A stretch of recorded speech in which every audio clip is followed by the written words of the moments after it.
They left for Europe on my birthday. My name is Joanne Henderson. I'm 64 years old.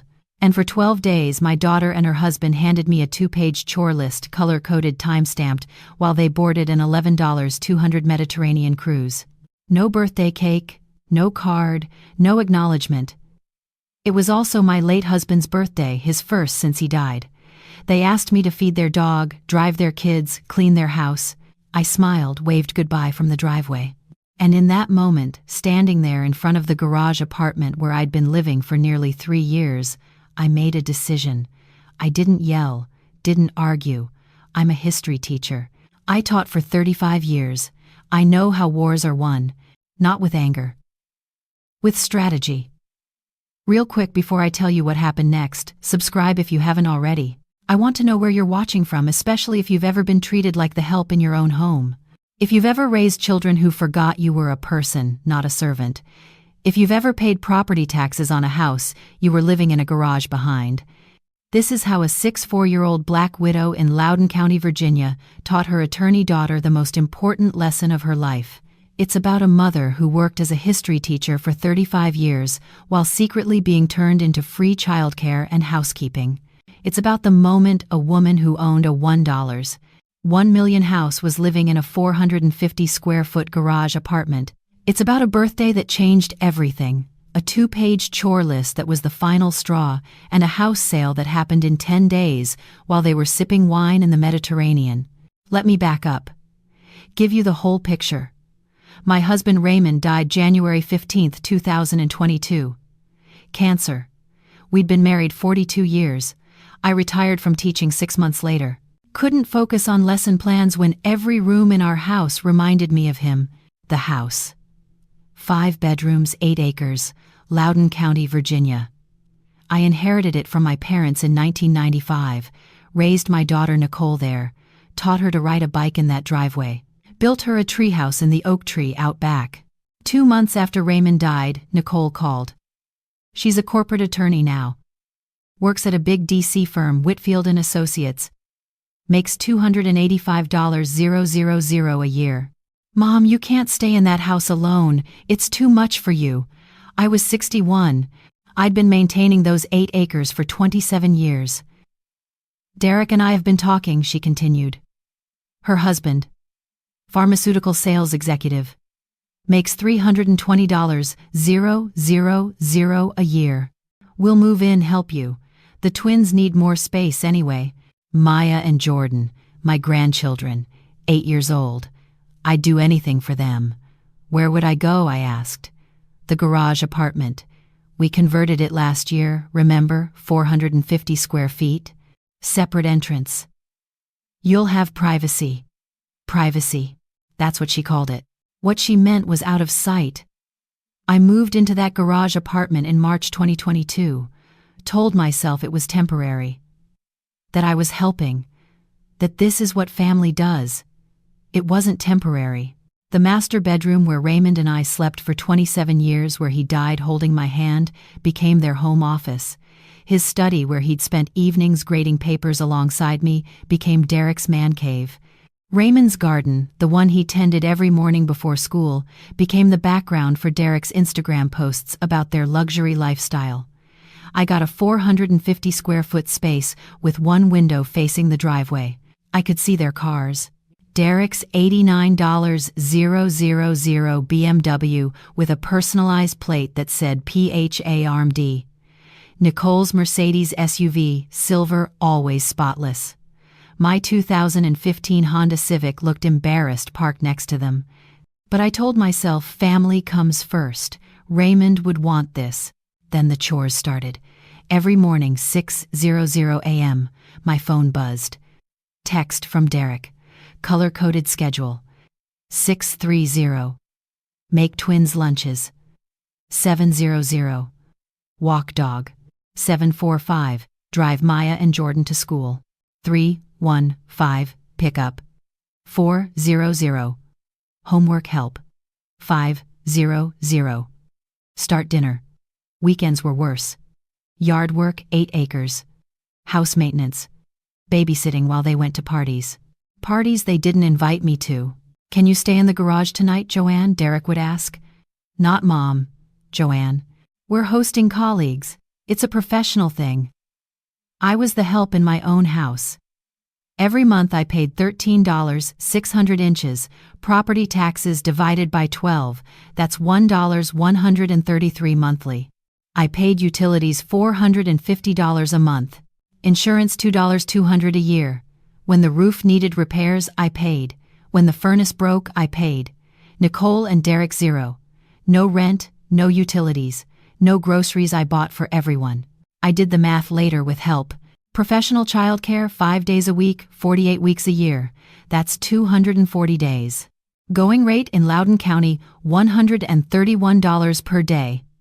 That's $31, 500 inches childcare value per year. Add property costs and I was contributing roughly $55,000 annually while living in a garage. I told myself I was helping. Really, I was being used. Then came my birthday.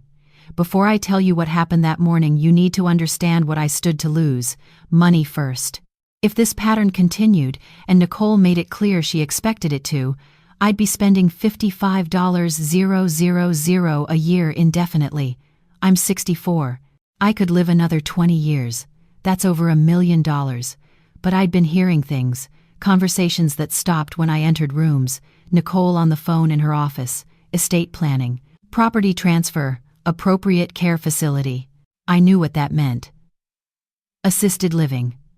Once I was there, the house worth $1.1 million, according to the last county assessment, would become theirs. They were positioning me as unable to manage alone. Never mind that I'd managed fine for 64 years. But money wasn't the real fear. Maya and Jordan were. Every morning those kids burst through the garage door. Grandma Joanne, Maya's voice. Jordan's backpack hitting the floor. They were the only pieces of Raymond I had left. His laugh in Jordan's giggle.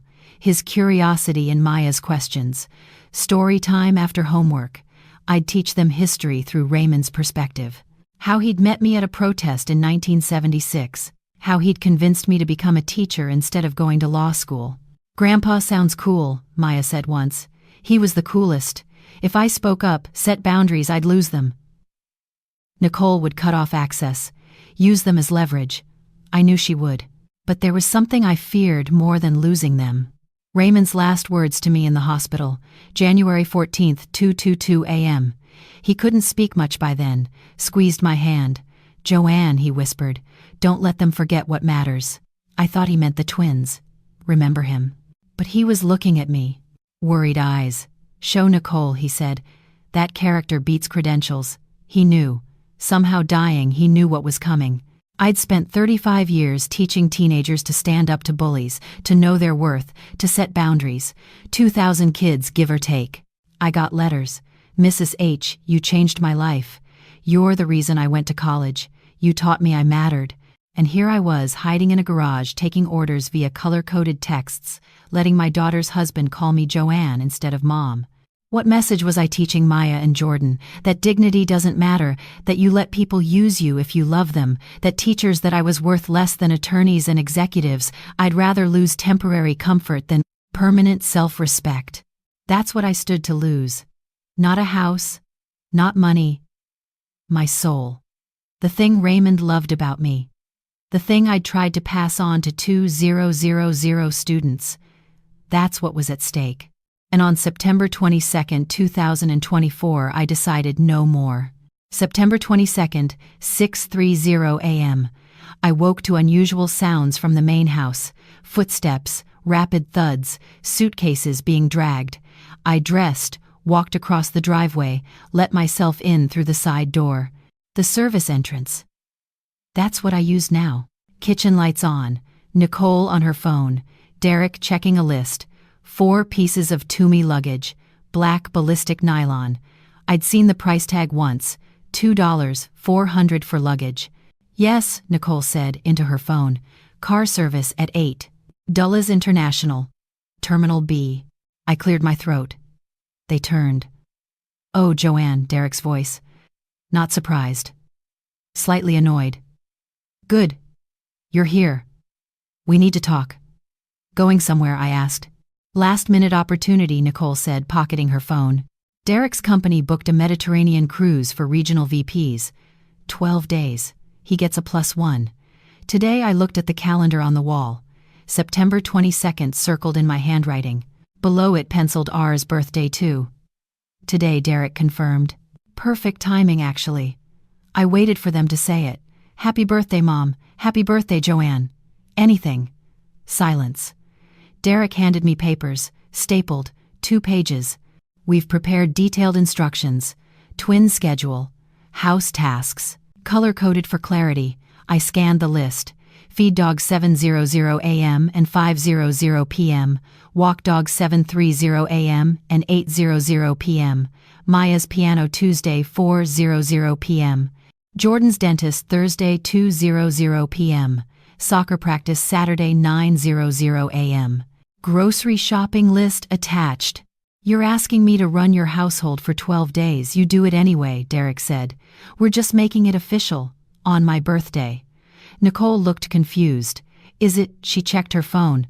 Oh, right, September 22nd. Mom will celebrate when we get back. It's also your father's birthday. She had the decency to look uncomfortable. But this opportunity, Derek's career, your father died on January 15th. You know what he said to me the night before, Mom, we don't have time for. He said, show Nicole that character beats credentials. He was worried about you, about what you were becoming. Nicole's face hardened. What I'm becoming, I'm a successful attorney. I'm providing for my family. Unlike Dad, who spent his whole life teaching for pennies. The words hit like a slap. Your father taught you everything that matters. Everything you use in that courtroom. How to think critically. How to argue. How to stand up for what's right. And you just dismissed him as someone who worked for pennies. I didn't mean it like that. Yes, you did. Just like you mean it when you call me Joanne instead of Mom. When you hand me chore lists like I'm your employee. When you take my master bedroom, my husband's study, my entire house and give me a garage. Derek stepped forward. Joanne, I offered to help, not to become your unpaid servant. There's a difference. We need to go, Nicole said, glancing at her watch. The car service will be here in 20 minutes. Mom, can we discuss this when we get back? No. We're discussing it now. Nicole sighed. Fine. What do you want? I want respect. I want to be treated like a person, not a convenience. I want my daughter to remember that I'm her mother, not her housekeeper. You're being dramatic. Am I? When's the last time you asked how I was doing? When's the last time you acknowledged that I'm still grieving, that I lost my husband of 42 years and you moved into our bedroom 2 months later? Nicole's jaw tightened. We were helping you. You were helping yourselves. To my house. To my labor. To my entire life. This is ridiculous, Derek said. Nicole, we need to finish packing. They turned away, dismissed me. Again. I stood there in my own kitchen holding their color-coded chore list, and something inside me crystallized. I'll take care of everything while you're gone, I said quietly. Nicole looked relieved. Thank you. We knew we could count on you. You always do. They left 40 minutes later. Car service pulled up. Driver loaded their $2,400 luggage. Maya and Jordan came out to say goodbye, still in pajamas. Grandma's going to take good care of you, Nicole said, hugging them quickly. We'll bring you presents, Derek added. They got in the car, waved, drove away. I stood in the driveway with Maya and Jordan. They looked up at me. Are you okay? Grandma Maya asked. I am, sweetheart. I really am. Come on. Let's get you breakfast. We walked into the house. My house. The house I'd inherited from my parents. The house where I'd raised Nicole. The house where Raymond and I had built a life. The house that was legally, entirely, completely mine. After breakfast, after I drove the twins to school, I came back to the empty house. Walked through every room. The master bedroom with Nicole's clothes in the closet. The study with Derek's golf trophies. The kitchen with their expensive coffee maker. I walked out to the garage apartment. My 450 square feet. One window. A hot plate. A mini fridge. A twin bed. I sat on that bed and pulled out my phone. First called Dorothy, my best friend since teaching days. Dorothy, I need your help. What's wrong? Nothing's wrong. Everything's finally right. Can you come over? On my way. Second call, Timothy Hayes. We'd taught together 20 years ago. He'd left teaching to become a real estate attorney. Timothy, it's Joanne Henderson. Joanne, how are you? I've been meaning to call. I need to sell my house. Fast, quietly. Can you help? Silence. Then how fast they're gone for 12 days. I want it sold before they come back. Joanne, what's going on? I'm taking my life back. Are you in? I'm in. I'll be there in an hour. Third call, local moving company. I need a storage unit, climate controlled, and movers. Available this week.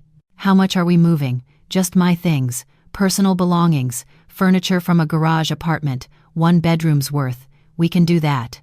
When? Tomorrow. Dorothy arrived first, took one look at me and knew. You're doing it. You're really doing it. I'm really doing it. Good. It's about damn time. Timothy arrived with a briefcase full of paperwork. We sat at my kitchen table, the kitchen table Raymond and I had bought 30 years ago. Talk to me, Timothy said. What's the situation? I told him everything. The garage apartment, the chore lists, the $55,000 annual contribution, Nicole's dismissal of Raymond, Derek calling me Joanne, the birthday they forgot. Timothy's face grew harder with each detail. You've been living like this for 3 years. I told myself I was helping. Joanne, this is elder exploitation. You know that, right? I know. Now. But I'm fixing it. The house is in your name only, inherited from my parents. Raymond and I owned it jointly. When he died, it passed to me. Nicole's name isn't on any paperwork. Timothy nodded, making notes. Then legally you can sell whenever you want. You don't need their permission or even their knowledge. How fast can we do this? In this market, Loudoun County, 8 acres, 5 bedrooms, I can have buyers lined up by tomorrow. We could close in 7 days if we push.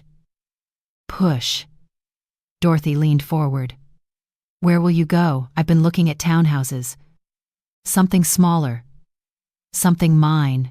There's a 2-bedroom in Ashburn. Nice community. $480,000. I can pay cash and have money left over. Smart, Timothy said. Current market value on this property is approximately $1.1 million. After closing costs, realtor fees, you're looking at around $1,045000 net, minus the townhouse that leaves you $565,000. I want to set up trust funds for Maya and Jordan, $200,000 each. Can you handle that? Absolutely. Protected trusts mature when they turn 25. Their parents can't touch it. Good. That leaves $165,000 for me, plus my teacher's pension and Raymond's life insurance. I'll be comfortable. Dorothy smiled. You'll be free. Over the next 3 days, everything moved fast. Timothy brought 4 potential buyers to view the house while the twins were at school. I showed them around my own home like a realtor. This is the master bedroom. Excellent natural light. Garden views. I didn't tell them it was where my husband died, where my daughter had taken over without asking. This is the study. Built-in bookshelves. Perfect for a home office. I didn't tell them it had been Raymond's sanctuary, where he'd graded papers and written lesson plans and dreamed about retirement we never got to have. By day 4, we had 3 offers. Timothy laid them out on the kitchen table. Offer 1, $1,075,000 cash 5-day close. Offer 2, $1,100,000 financing contingent 30-day close.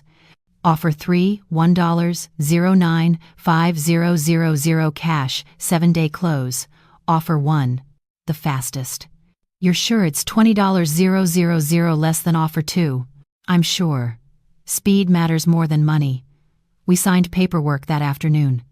The house would close on day 10 of Nicole and Derek's cruise, 2 days before they came home. Meanwhile, I maintained the routine.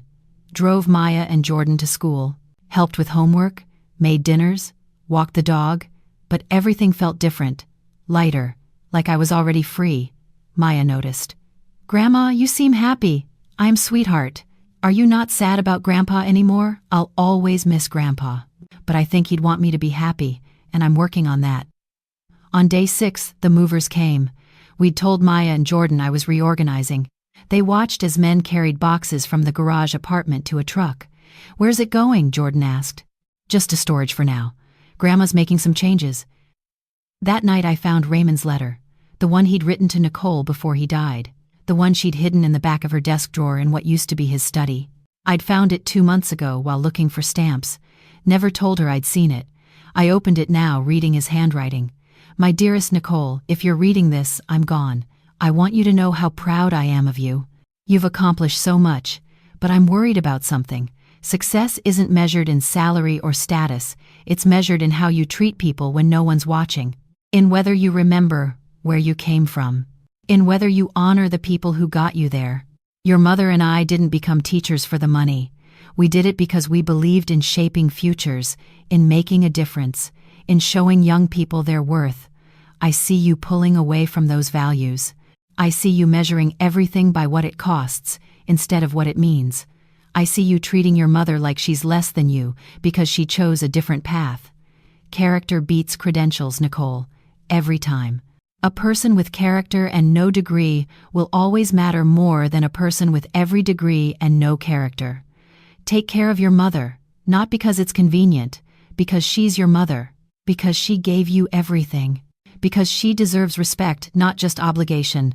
I love you, but love means honesty, and honestly, you're becoming someone I don't recognize, someone your mother and I didn't raise. There's still time to change. I hope you do. Love always, Dad. I read it twice, then made a copy. Put the original back in Nicole's desk, kept the copy for myself.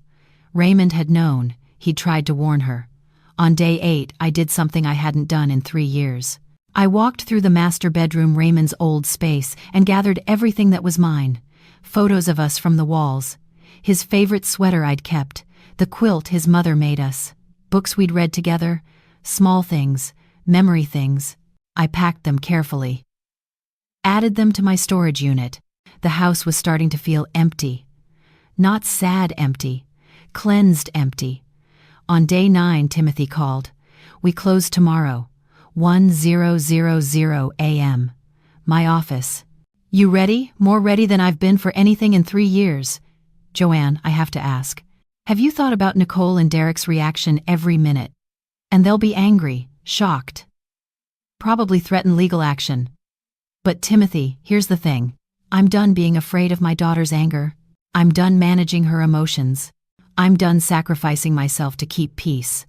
Good, because you have every legal right to do this. It's your house, your decision. They have no claim. I know. That night I sat with Maya and Jordan after dinner. We were in the living room, my living room, for the last time. "Guys, I need to talk to you about something." They looked up from their tablets. "Tomorrow Grandma's moving to a new house." "Why?" Maya asked. "Because sometimes grown-ups need to make changes. I'm getting a nice townhouse in Ashburn. It has a room for you two. You'll come visit me there." "But why are you leaving?" Jordan's voice was small. "Because this house is too big for one person, and because I need my own space." "Do you understand? Are you mad at Mommy and Daddy?" Maya's eyes were too knowing. "I'm not mad. But sometimes grown-ups need to set boundaries. That means making sure everyone treats each other with respect. Will we still see you every other Saturday, 10:00 a.m. to 4:00 p.m.? We'll cook together. Do homework. Tell stories. Nothing about us changes. I promise." Maya hugged me. "Okay, Grandma." Jordan joined the hug. "I like boundaries." That made me laugh. "Me too, buddy." "Me too." Day 10. September 32nd. Closing day. I woke at 5:00 a.m. in the garage apartment one last time. Looked around the 450 square feet that had been my prison for 3 years. No more. I dressed carefully. Put on the suit I'd worn to Raymond's funeral. He'd loved me in blue. Timothy met me at his office. The buyers were already there. A young couple, mid-32s, 2 small kids. Mrs. Henderson, the wife, said, "We just want you to know we're going to take good care of this house. Raise our kids here like you raised yours." "That means a lot. Thank you." We signed papers, dozens of them. Transfer of deed, closing disclosures, settlement statements, and then it was done. The house that had been in my family for 29 years, where I'd raised Nicole, where Raymond and I had built our life, was no longer mine. It was perfect. Timothy handed me a check. $1,045,000. What now? He asked. Now I wire $480,000 to the townhouse seller. Set up the trust funds $200,000 each for Maya and Jordan, and put the rest in an investment account. And then I go home. To my new home. The townhouse was perfect. 2 bedrooms, 1,800 square feet, open floor plan. A small patio with a garden space. Mine. I spent day 11 moving my things from storage. Dorothy helped. We arranged furniture, hung photos, made the guest room welcoming for Maya and Jordan. You did it, Dorothy said, standing in my new living room. You actually did it. I did. How do you feel? Like I can breathe again. That night I wrote a letter. Not to Nicole, to myself. Dear Joanne, you spent 3 years thinking you were helping. You were sacrificing. There's a difference. Helping is mutual. Sacrifice is one-sided. You gave everything. They took everything. That's not family. That's exploitation. You're not abandoning your daughter. You're teaching her. Teaching her what you taught 2,000 students over 35 years. That boundaries matter. That respect isn't optional. That love without dignity isn't love at all. Raymond would be proud. Not because you sold the house. Because you found yourself again. Love, Joanne. Day 12. Nicole and Derek's last day in Europe. I sent a text to Nicole. Welcome home tomorrow. When you arrive, please go to Timothy Hayes' office before coming to the house. Address attached. It's important. She responded 3 hours later. Mom, what's going on? Why Timothy's office? You'll understand tomorrow. Safe travels. I didn't sleep that night. Not from fear, from anticipation. Day 13. September 4th. Their flight landed at 2:00 p.m. At 4:00 p.m. my phone rang. Nicole.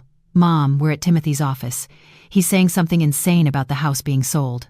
This is a mistake, right? It's not a mistake. Silence. Then louder. What do you mean it's not a mistake? I sold the house. It closed 3 days ago. The new owners take possession tomorrow. You sold our house. I sold my house. The house I inherited from my parents. The house that was in my name only. My house. We live there. Our children live there. You lived there rent-free for 3 years while treating me like hired help. That arrangement is over. I could hear Derek in the background. Let me talk to her. Joanne, Derek's voice angry. This is illegal. You can't just sell a house people are living in without notice. Actually, I can. Timothy confirmed it. You weren't tenants. You had no lease, no rental agreement. You were guests in my home. Guests I'm no longer hosting. Where are we supposed to go? That's your problem to solve. You make $605,000 a year combined. I'm sure you'll figure it out. Nicole's voice again shaking.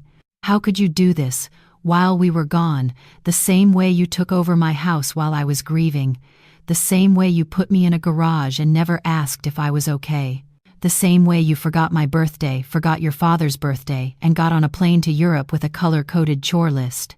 We were going to celebrate when we got back. No, you weren't. You were going to forget again, like you've forgotten for 3 years that I'm your mother, not your servant.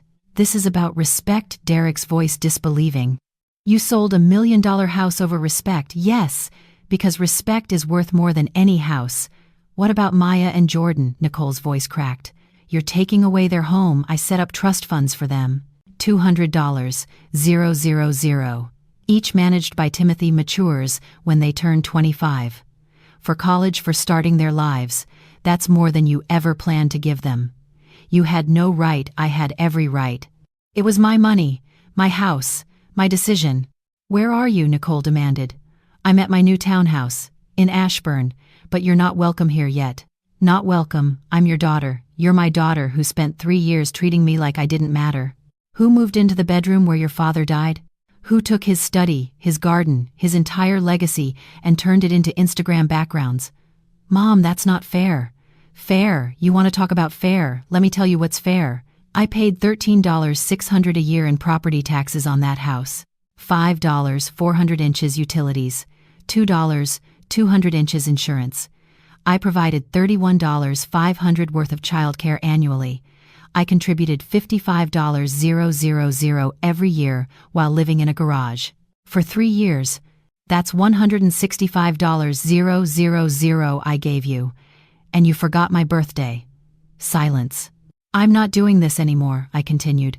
I'm not being used. I'm not being dismissed. I'm not living in a garage while you take my home. So what now? Nicole's voice was small. Now you find your own place. You raise your own children without free labor. You learn what it means to stand on your own. What about Maya and Jordan? Can we at least see them? They're with me until you get settled. School's handled. I'll take care of them. You're keeping our children. I'm providing stability while you figure out your housing situation.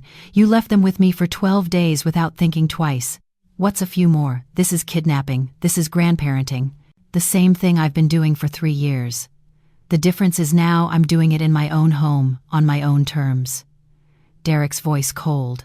We'll sue. For the house. For grandparent alienation. For everything. Sue away. Timothy has copies of every text you sent me for 3 years, every color-coded chore list, every demand, every time you called me Joanne instead of Mom, every receipt for property taxes. I paid utilities, I covered groceries I bought. Document everything. You've been planning this. I've been documenting exploitation. There's a difference. I could hear Nicole crying now.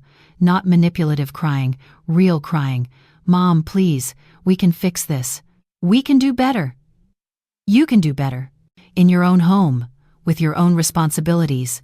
Without using me, I didn't mean to use you. Intent doesn't erase impact. You did use me, for 3 years, and I let you. But I'm done now. What do we do? You go to the house one last time. Tomorrow morning, 9:00 a.m. The new owners are allowing you 4 hours to collect your belongings. Everything else stays. It came with the house. 4 hours. We have 3 years of stuff there, then prioritize. Take what matters. Leave what doesn't. Where do we go after? Derek's parents live in McLean, don't they? Start there, or a hotel, or an apartment rental.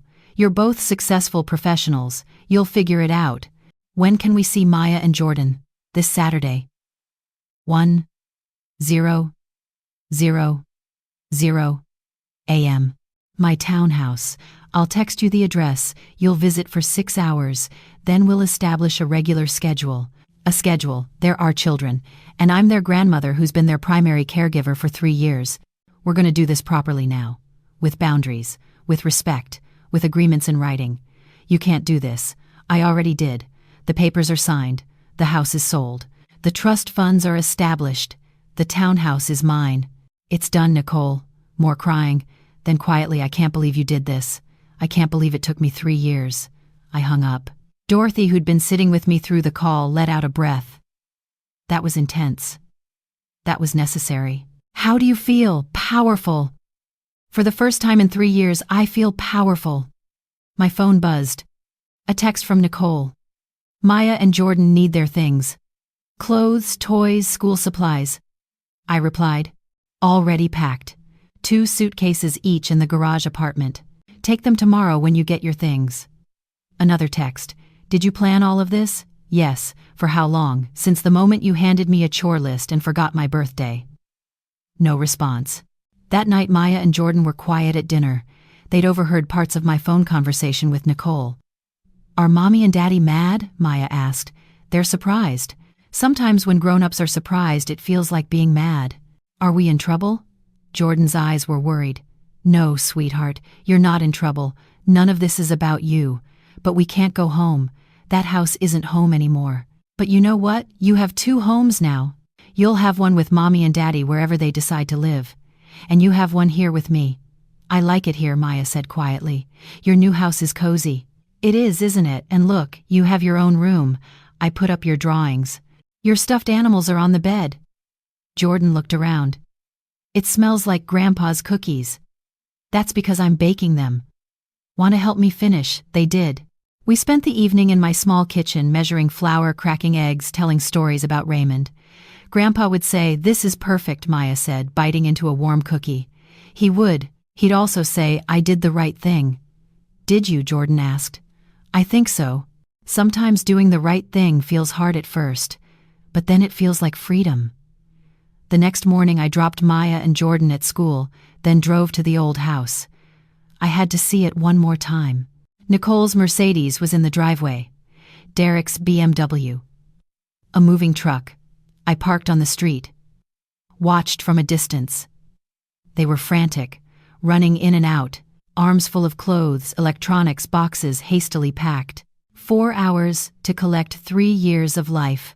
The new owners stood on the porch, patient but firm, a young family, starting fresh, like I was. I saw Nicole carry out a box, then stop. She was looking at the oak tree, the one where Raymond built the treehouse, where we'd taught her to climb. She stood there for a long moment, then wiped her eyes, kept moving. I didn't go talk to them. This wasn't the moment. They needed to sit with consequences, to understand what they'd lost. I drove to Raymond's grave instead. County Cemetery. His plot under an old oak similar to the one in our old yard. I did it, I said, kneeling by the headstone. I sold the house, set up the trust funds, got my own place. Stood up for myself. The wind rustled through the leaves. Nicole's angry, Derek's furious. But Raymond, you should have seen their faces when they realized what happened. When they understood I wasn't their servant anymore. I wasn't their convenience. I pulled out the copy of his letter. I found this. The letter you wrote to Nicole. She hid it. But I found it. You knew, didn't you? You knew she was becoming someone we didn't raise. Someone who measured worth by salary instead of character. I read parts aloud. Character beats credentials. You wrote that. You told her. She didn't listen. Maybe now she will. A cardinal landed on the headstone, Raymond's favorite bird. He used to say cardinals were messengers. I miss you. Every day. But I'm okay now. Better than okay. I'm free. The cardinal flew away. I stood, brushed grass from my knees. Thank you for teaching me what mattered. For 42 years you showed me that dignity isn't negotiable. I forgot for a while, but I remember now. Saturday came. 10:00 a.m. My doorbell rang. Nicole and Derek stood on my porch. They looked exhausted, defeated. Come in, I said. They entered slowly, like they weren't sure they were welcome. They weren't sure. That was the point. Where are Maya and Jordan? Nicole asked. Guest room. Playing. They know you're coming. We sat in my living room. My furniture. My rules. My space. Where are you staying? I asked. Derek's parents. In their basement. Nicole's voice was flat. How's that going? His mother has opinions. About everything. About how we ended up homeless. You're not homeless. You're temporarily displaced. There's a difference. Derek leaned forward. Joanne, we need to talk about this situation. We're talking. I mean really talk. You can't just keep our kids. I'm not keeping them. I'm caring for them while you get settled. School's 10 minutes from here. They're comfortable. Stable. Happy. They should be with us. Where? In your in-laws' basement, while you scramble to find an apartment, while you figure out how to function without free labor. Nicole flinched. We weren't using free labor. Yes, you were. For 3 years. And you know it. Silence. I talked to a lawyer, Derek said finally. About grandparent rights. About the house sale. And what did they say? That you were within your legal rights? That we had no claim? That we were, he stopped. That you were what? That we were exploiting you. Those were the lawyer's words. Exploiting. Nicole started crying. Real tears, not manipulation, grief. Mom, I'm so sorry. I didn't see it. I didn't understand what we were doing. Why not? Because it was convenient, because you were always there, because I stopped seeing you as my mother and started seeing you as help. Yes. She covered her face. God, yes. I'm so ashamed. Shame is a starting point. Change is the destination. Derek stood up. What do you want from us? I want you to rebuild your lives, find an apartment, create stability for your children, learn to function without me doing everything. And then, we'll establish boundaries. Real ones. with respect, with mutuality, with recognition that I'm a person, not a resource. What if we can't afford it? Rent in this area is $3,500 a month for a 3-bedroom. You make $605,000 a year combined. You can afford it. We have expenses.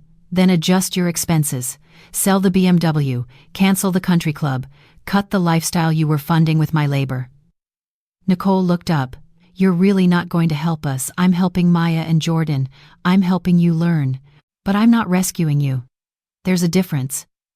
This is cruel. No. Cruel was putting me in a garage. Cruel was forgetting my birthday. Cruel was taking over my house while I grieved. This is consequences. Can we see the kids now? Nicole asked quietly. Yes, but first I need you to understand the new rules. Rules, boundaries. You see Maya and Jordan every other Saturday, 1:00 a.m. to 4:00 p.m. here. You pick them up from school on Wednesdays, take them to dinner, return them by 7:00 p.m.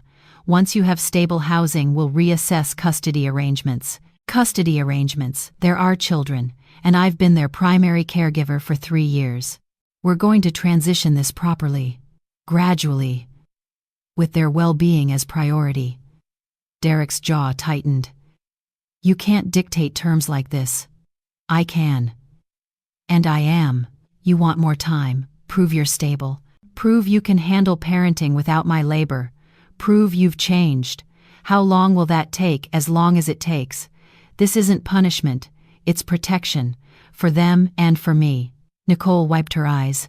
Can we please just see them? I called Maya and Jordan. They came running, then stopped when they saw their parents. Mommy, Daddy. Maya ran to hug Nicole. Jordan hung back slightly. Where have you been? We've been figuring things out, Nicole said, pulling both kids close. We missed you so much. We missed you too, Maya said. But Grandma's house is really nice. We have our own room. I see that. That's wonderful. They spent 6 hours together. 2,000 every port. 2,000 reeled. I gave them space but stayed close. Watched how Nicole and Derek interacted with the kids without me doing everything. Nicole tried to help Jordan with homework, got frustrated when he didn't understand immediately. Jordan, I explained this twice already. I don't get it, Mommy.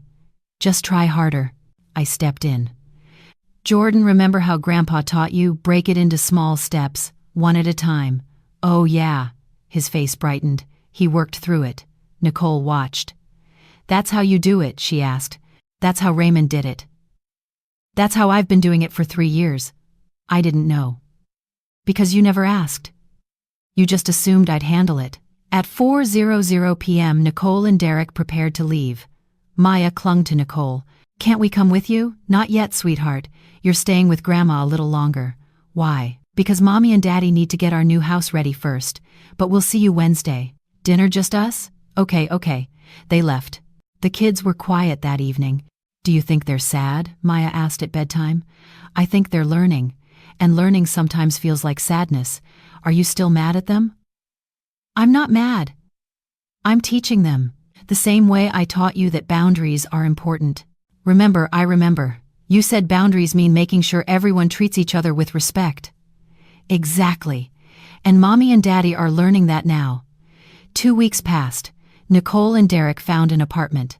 3 bedrooms, $3,200 a month. They sent me photos. It's small compared to the house, Nicole's text said. It's yours, I replied. That's what matters. The kids can have their own rooms when they come stay. That's good. Shows you're planning for them. Can we talk in person Saturday? When you pick them up. Saturday came. Nicole arrived alone. Where's Derek? At the apartment. Setting up furniture. I wanted to talk to you alone. We sat on my patio. Coffee between us. Mom, I read Dad's letter. The real one. The one I hid in my desk. I know. I found it. You didn't say anything. I was waiting for you to be ready to hear it. I'm ready now. Her voice broke. He knew what I was becoming. And he tried to warn me. He did.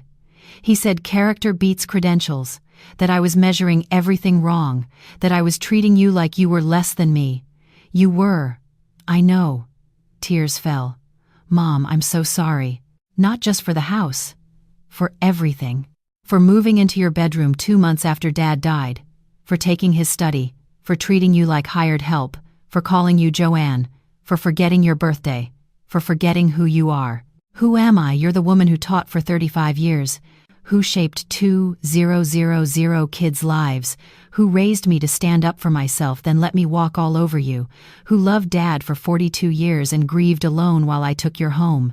Yes, I don't know how to fix this. You start by changing. By showing up. By doing the work of parenting without expecting me to carry it. I'm trying. It's hard. It's supposed to be hard. That's how you know it matters. Nicole looked at her hands. Derek's mother asked me something. She asked how we could afford a $1.1 million house on our salaries. What did you say? That you paid for everything. Property, taxes, utilities, maintenance. That we lived rent-free while you lived in a garage. She was horrified. Good. She said we should be ashamed, that we exploited you, that no wonder you sold the house. She's right. Derek doesn't want to admit it, but I do. We exploited you, we used you, we took everything and gave nothing. Yes, can you forgive me? Eventually. But forgiveness isn't the same as going back to how things were. I'm not moving back into a garage. I'm not being your free childcare. I'm not sacrificing myself anymore. I don't want you to. I want my mom back. The mom who taught me to be strong, to stand up, to know my worth. The mom I lost somewhere along the way. I'm right here, but you have to meet me as an equal, not as someone who serves you. I will. I promise. I'll do better. Don't promise. Show me. Over the next month, Nicole did show me. She and Derek took the kids every Wednesday for dinner, every other Saturday for full days. They handled homework, school projects, doctor appointments. I watched them struggle, watched them realize how much work I'd been doing, how much they'd taken for granted. One Wednesday, Nicole called at 8:00 p.m. Mom, Jordan's science project is due tomorrow. We don't have supplies. Stores are closed. What do? You figure it out. Just like I did for 3 years, but I don't know how. Then get creative. Use what you have. Teach Jordan that perfect isn't the goal, effort is. Can't you just... No, I can't just... This is your responsibility. She hung up, called back 10 minutes later. You're right. We'll figure it out. Thanks for not rescuing me. You're welcome. The next week, Derek called. Joanne, I owe you an apology. Okay, I've been doing the math. The childcare costs. The property expenses. What you contributed. It's over $165,000 for 3 years. $165,000 exactly. We stole from you. Yes. I don't know how to make that right. You can't. Money's gone. Time's gone. But you can make future right. By changing. By respecting your mother-in-law. By calling me Mom instead of Joanne. Silence. Then, can I call you Mom? You can try. See if it feels honest. Mom, I'm sorry. For everything. Thank you, Derek. 3 months after the house sale, I started teaching again. Not full-time. Just guest lectures at the local high school. American history. Civil rights movements. The power of standing up. The principal called me after my first lecture. Mrs. Henderson, the students are still talking about what you said.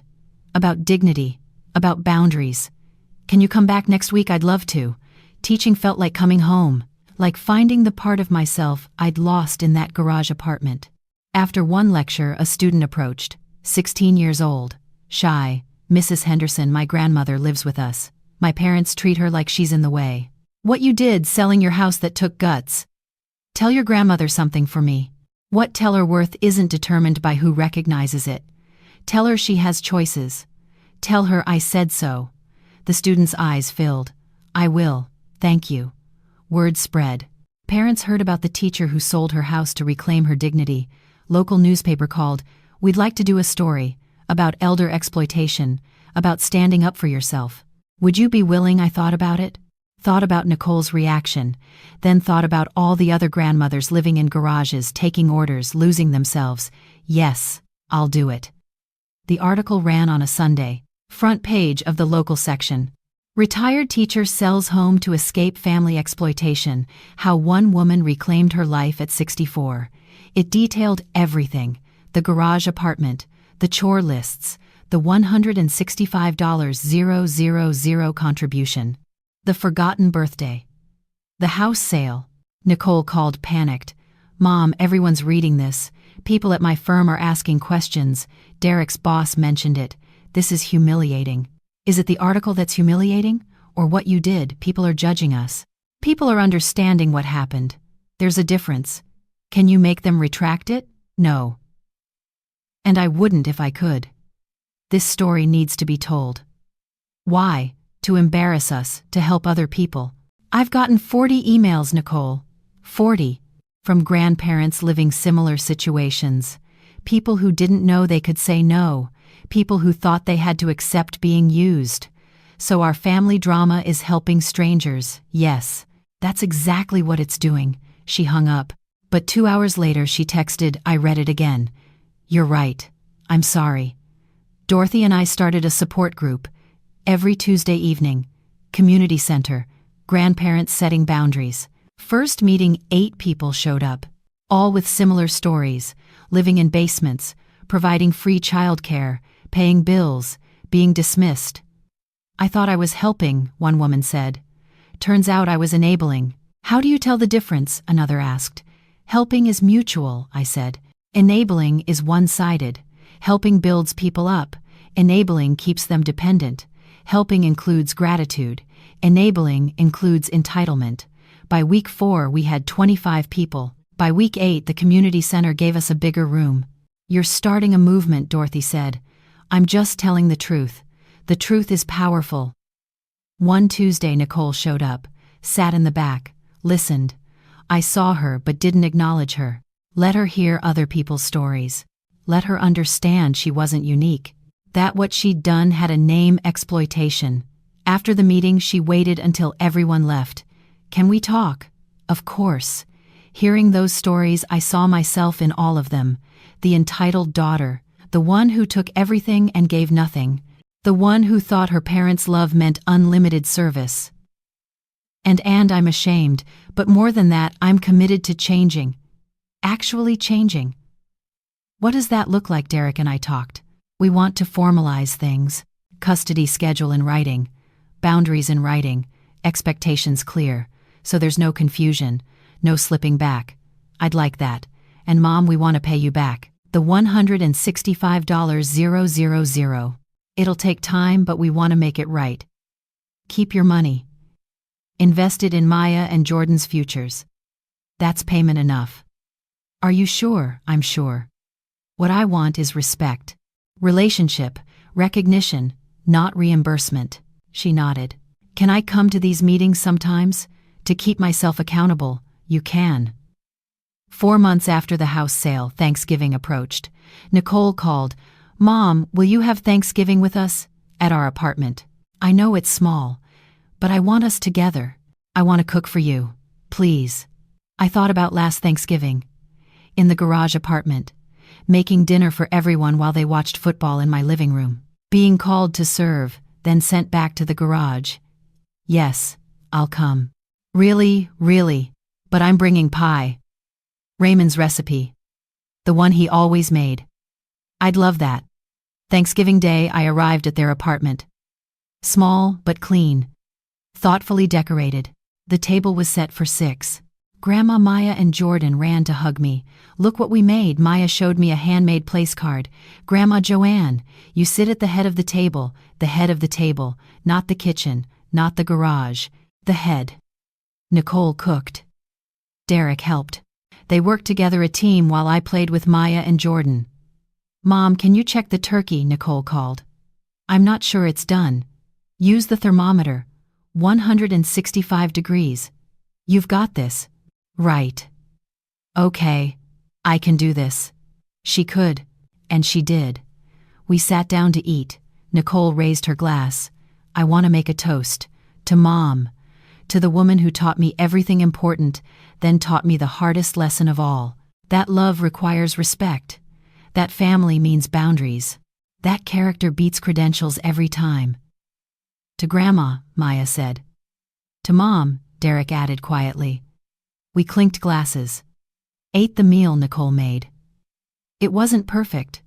The turkey was slightly dry. The mashed potatoes had lumps. The gravy was too salty. It was the best Thanksgiving I'd had in years. After dinner, while Nicole and Derek cleaned up, I sat with Raymond's pie and the kids. Grandpa would have liked this, Jordan said. He would have loved this. Why? Because we're together. Really together. Not just in the same space, but actually seeing each other. I see you, Grandma, Maya said. I see you too, sweetheart. Later, as I prepared to leave, Nicole walked me to my car. Mom, I read Dad's letter again. The whole thing. I read it to Derek. What did he say? He cried. Said he understood now why you did what you did, why you had to. Do you understand? Yes, you weren't abandoning us. You were saving yourself. And teaching us. And honoring Dad. Yes. Will you ever forgive me completely? I'm working on it. Forgiveness is a process. But Nicole, I'm proud of you. You are. You're learning. You're changing. You're showing up. That's more than a lot of people do. She hugged me. Really hugged me. The way she used to when she was small. I love you, Mom. I love you too. 6 months after the house sale, the custody arrangement was formalized. Timothy drew up the papers. Maya and Jordan spent weekdays with Nicole and Derek, every other weekend with me. Wednesday dinners with parents, Sunday brunch with me. It was balanced, fair, respectful. This is what co-parenting looks like, Timothy said. Even when it's grandparent and parent, it feels right. Because it is right. You're modeling healthy boundaries for those kids. That's a gift. The kids thrived. Maya's teacher called me. Mrs. Henderson, I don't know what changed, but Maya's confidence has skyrocketed. She's participating more, speaking up. What happened? She learned that speaking up is okay, that boundaries are healthy, that adults can change. Well, whatever you're doing, keep doing it. Jordan's soccer coach said something similar. Jordan used to be so anxious. Now he's relaxed, happy, plays better. He feels secure, I explained.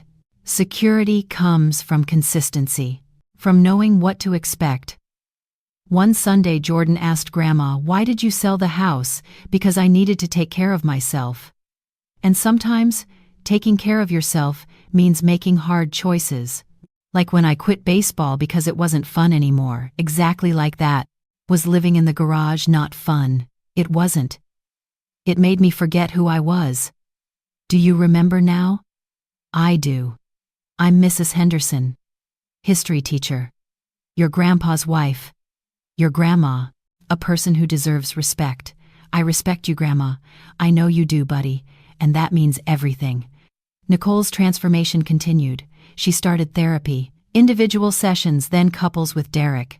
My therapist asked me why I treated you that way, she told me over coffee. I didn't have a good answer. What did you figure out? That I was jealous? Of your relationship with Dad, of how much he respected you, of how you made teaching look meaningful when I was chasing salary. You were jealous of me, yes. Isn't that crazy? I made $285,000 a year. But I was jealous of your peace, your purpose, your marriage. So I diminished it. Made it small, made you small. And now I see what I couldn't see before. That you and Dad had something real. Something I want with Derek. Something that takes work and respect, not just money. You can have it, but you have to choose it. I'm choosing it. Every day. It's hard. The best things are. Derek made changes too. He quit the country club, sold the BMW, bought a practical SUV, started coaching Jordan's soccer team. I missed 3 years of my kids' lives, he told me. I was there, but I wasn't present. You were doing everything while I played golf and posted Instagram stories. You see it now. That's what matters. I'm sorry, Mom. He'd started calling me Mom. It felt genuine now. For treating you like staff. For benefiting from Nicole's treatment of you. For the chore lists. All of it. Apology accepted. Now keep showing up. I will. The support group continued growing. We started a newsletter. Boundaries and action stories. From grandparents taking their lives back. 40 people shared their stories, how they'd set boundaries, how families reacted, what changed. One woman wrote, "I was living in my daughter's basement for 5 years. Free childcare, free housekeeping, free cooking. After reading about Joanne Henderson, I moved out. Got my own apartment. My daughter was furious for 2 months. Now she calls and asks how I'm doing. Actually asks. Boundaries saved our relationship." Another, "My son told me I was selfish for wanting my own life. I'm 68. I raised him. I deserve my own life. Thank you for showing me that's okay." These stories mattered. They showed the pattern wasn't unique. That exploitation of elders happened in families everywhere. That standing up was possible. 1 year after the house sale, I visited Raymond's grave on our anniversary. "It's been a year, a whole year since I sold the house, since I took my life back." The cardinal appeared again, landed on the headstone. "Nicole's different now. Really different. She's in therapy. She's parenting. She's respecting boundaries. Derek too. They're learning." The wind picked up. Leaves swirled. Maya and Jordan are thriving. They understand healthy relationships now. They're learning what we wanted them to learn, about respect, about dignity, about character. I pulled out his letter, read my favorite line aloud. "Character beats credentials.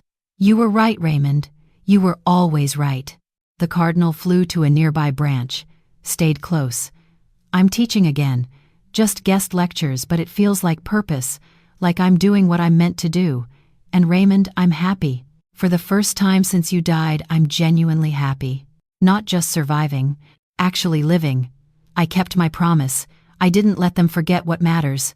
I showed Nicole. The hard way, but I showed her." The cardinal sang, one clear note. "I miss you. Every day. But I'm okay.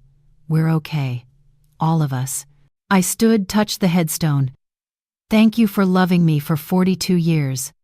For teaching me my worth. For that last message. It saved me." I drove back to my townhouse. My home. Small but mine. Peaceful. Dignified. Free. That evening, Nicole called. "Mom, Maya wants to do her history project on you. On your life, your teaching career, the house sale, all of it. Is that okay?" "It's more than okay. She says you're her hero, that you taught her women can be strong. She's learning the right lessons. Because of you." 2 years after the house sale, Maya's history project won first place at the school fair.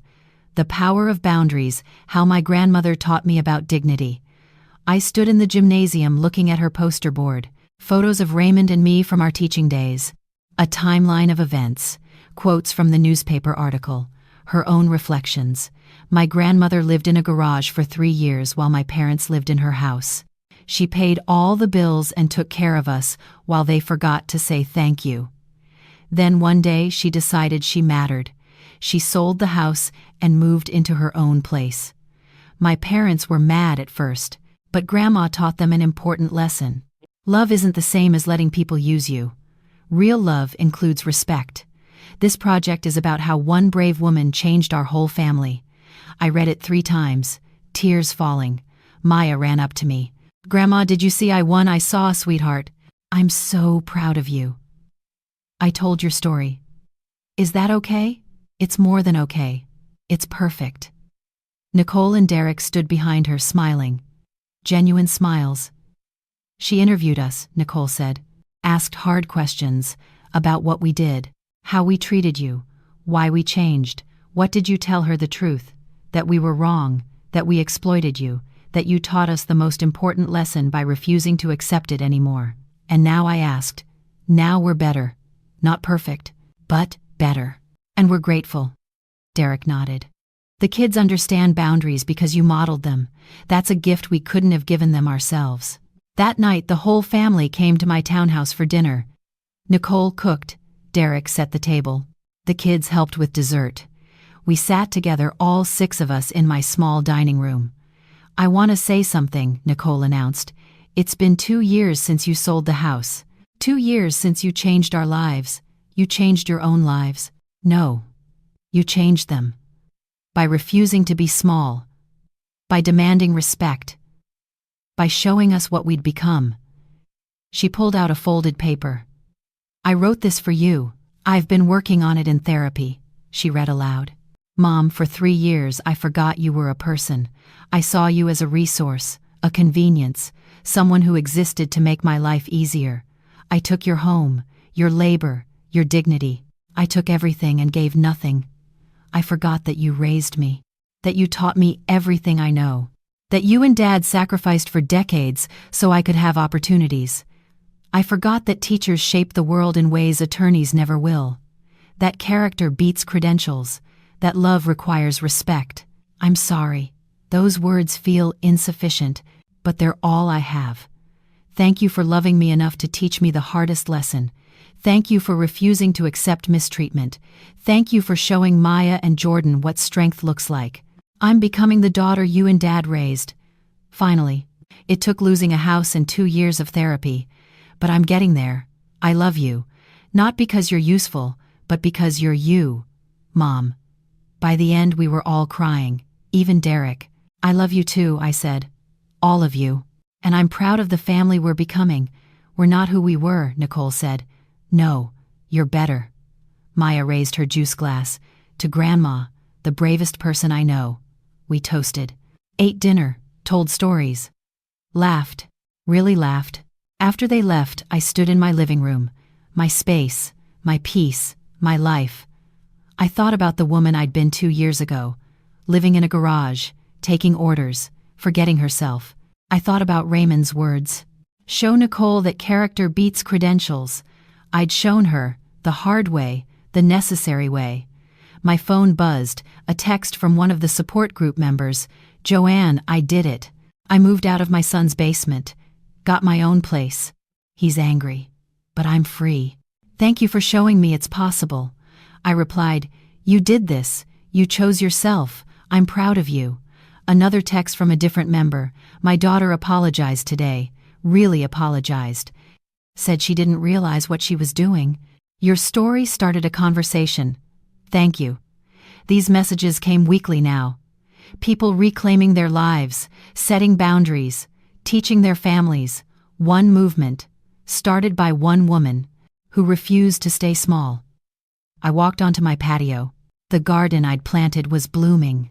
Roses, Raymond's favorite, cardinals visited daily.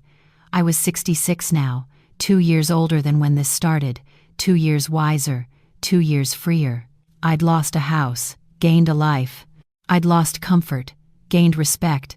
I'd lost proximity to my grandchildren, gained a healthier relationship with them. I'd risked everything, won myself back. If you're watching this and you've felt what I felt, undervalued, used, dismissed by family, hear me. Your worth isn't determined by who recognizes it. You don't need permission to take up space.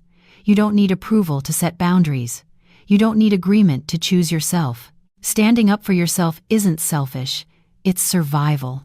It's self-respect. It's teaching the people who love you how love actually works. And to anyone who's ever been called difficult for demanding dignity, you're not difficult. You're clear. Clarity feels difficult to people who benefit from your confusion. That is Joanne Henderson's story. Now I want to hear from you. Where are you watching this from? What city? What country? Drop it in the comments below. I love seeing our global community come together over these stories about grandparents living in garages, color-coded chore lists that were the final straw, and the moment when a 64-year-old widow sold a $1.1 million house in 10 days, while her daughter was sipping wine in the Mediterranean. Real question. If you were Joanne standing in that driveway on September 22nd, watching your daughter Nicole and son-in-law Derek leave for $11.200 Mediterranean cruise after handing you a 2-page chore list and forgetting your birthday, what would you have done? Would you have confronted them immediately? Would you have refused to watch the kids? Or would you have done exactly what Joanne did and smiled, waved goodbye, then called a real estate attorney to sell the house before they came back? Tell me in the comments. Hit that like button if this story made you feel something. Share it if you know someone who's been treated like the help in their own home. Someone who lived in a 450 square foot garage apartment while their family took over their 5-bedroom house. Someone who paid $13,600 a year in property taxes, $450 monthly in utilities, provided $31,500 worth of childcare annually, contributed $55,000 every year for 3 years while being called by their first name instead of mom. Someone whose master bedroom where their husband died became their daughter's home office. Someone who got a color-coded chore list on their birthday. And subscribe for more raw, real stories about mothers who reclaim their dignity, daughters who learn character, beats credentials, house sales that happen in 10 days, and what happens when a history teacher who spent 35 years teaching boundaries finally sets her own. Stories about Loudoun County widows who choose themselves $200,000 trust funds that protect grandchildren, support groups that start movements, and newspaper articles that change families. Stories about 6 4-year-old women who teach their most important lesson by refusing to stay small. Thanks for watching. Sometimes the woman living in your garage apartment owns the entire property.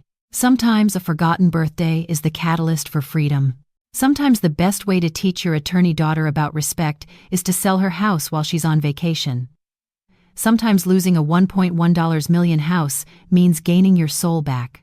And sometimes the most powerful thing a grandmother can do is show her grandchildren what boundaries look like by setting them, enforcing them, and never apologizing for choosing dignity over convenience. See you in the next video.